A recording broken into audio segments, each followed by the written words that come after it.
Hello दोस्तों, नमस्ते प्रणाम। मैं ललिता मिश्रा अपने यूट्यूब चैनल ललिता देहाती गीत में आप सबका स्वागत करती हूँ। नंदन वंदन करती हूँ, नमस्ते प्रणाम करती हूँ। तो आप लोग को एक बहुत ही प्यारा, बहुत अच्छा कजरी गीत सुनाऊंगी, तो आप लोग सुनिएगा और कमेंट बॉक्स में जरूर बताना कैसा लगा आप लोग को यह गीत। सखी सैया हमारे कोतवाल बा, कैसन तोहार बाना। सखी सैया हमारे कोतवाल बा, कैसन तोहार बाना। पहिरे वर्दी सीना तान ड्यूटी कर कई के ध्यान। पहिरे वर्दी सीना तान ड्यूटी कर कई के ध्यान। जैसे थाना में उनकर सरकार बा, कैसन तोहार बाना।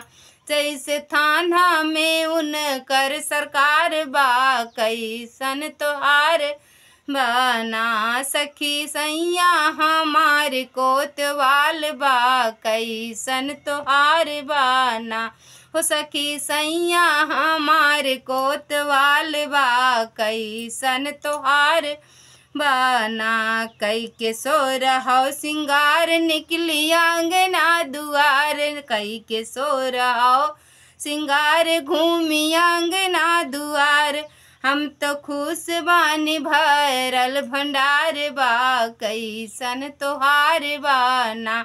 हम तो खुश बानी भरल भंडार बा, कैसन तोहार बाना। सखी सैया हमार कोतवाल बा, कैसन तोहार बाना। सखी सैया हमार कोतवाल बा, कैसन तोहार बाना। हमसे कैले वो प्यार राखे मनवा हमार। कैले हमसे वो प्यार राखे मनवा हमार। हमरा जिंदगी में आइल बहार बा, कैसन तोहार बाना। हमरा जिंदगी में आइल बहार बा, कैसन तोहार बाना।